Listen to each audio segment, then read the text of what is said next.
Si vous voyez un ami tenir la main d'une femme noire, dites-leur que les lions ne peuvent pas se reproduire avec les hyènes. Pourquoi voulez-vous vous mélanger avec les noirs? Pourquoi voulez-vous mettre au monde des bâtards? Ok, Bassem. Nous sommes racistes. Vous êtes aveugle? Soit vous êtes raciste, soit vous refusez de l'admettre. Chacun d'entre nous, peu importe le pays, en Europe, aux États-Unis ou ailleurs, est raciste. Certains sont juste dans le déni.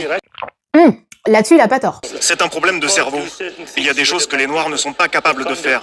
Ils ne peuvent pas s'organiser ou même prendre des initiatives. Mais pourquoi? C'est cognitif. Ils ne comprennent pas. Ils n'en sont pas capables. Ok, on est à la lumière, vieux fou. Ce que vous avez vu, donc, ce sont des extraits d'un reportage d'Envoyé spécial. Je vais vous mettre le nom et tout en dessous. Ils font le focus sur une colonie de vacances en Afrique du Sud où des parents y envoient leurs enfants pour apprendre à être de bons racistes. En mode, ils sont endoctrinés et tout le tintouin et ils sont aussi soumis à un entraînement militaire pour se préparer à une éventuelle guerre contre les Noirs. Moi, ce qui m'a posé question quand j'ai regardé ce reportage, c'est comment ça se fait que dans ce pays du grand Nelson Mandela, les gens peuvent exprimer leur racisme aussi librement sans qu'ils aient de problème. À la fin du reportage, il y a la petite fille de Nelson Mandela qui évoque en une phrase, enfin en un mot, la corruption. Et je me suis dit, j'aimerais bien savoir un peu plus sur ça. Bon, le reportage, il va pas trop là-dedans, mais en même temps, c'est pas le sujet. Ça dure que 20 minutes. Donc, je commence à regarder d'autres reportages sur le fonctionnement de la corruption là-bas, qui est impliqué dans quoi. Et là, j'ai compris.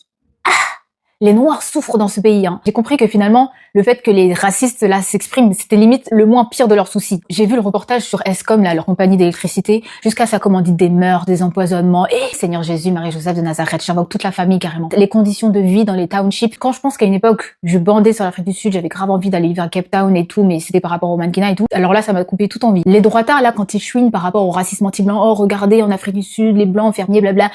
Je savais qu'ils abusaient, mais après avoir vu ça, mais alors niquez vos mères. Pour en revenir au reportage, à un moment, il parle de Orania. Vous voyez cette ville, donc toujours en Afrique du Sud, où les Noirs sont exclus et ils vivent que entre Afrikaners, c'est-à-dire descendants de colons blancs. Et dans cette ville, ils ont donc une école où les enfants apprennent une histoire totalement revisité. Ils ont aussi des statues de colons qu'ils ont récupérés, qui ont été déboulonnés ailleurs, qu'ils ont récupérés, qu'ils ont donc exposés dans leur ville. Ensuite, j'ai repensé au vieux fou là que vous avez vu au début de la vidéo, mais il a encore plus raison. Parce qu'en France, par exemple, ce qu'on apprend à l'école, c'est un roman national qui est revisité tout pareil. On va ériger des personnages sanguinaires en héros, on va adouber des colons, ériger des statues, nommer des rues à leur nom, des établissements, on laisse des peintures, des fresques racistes à l'Assemblée nationale. Bref, on vit dans un Orania à ciel ouvert, sauf que, encore une fois, c'est pas assumé.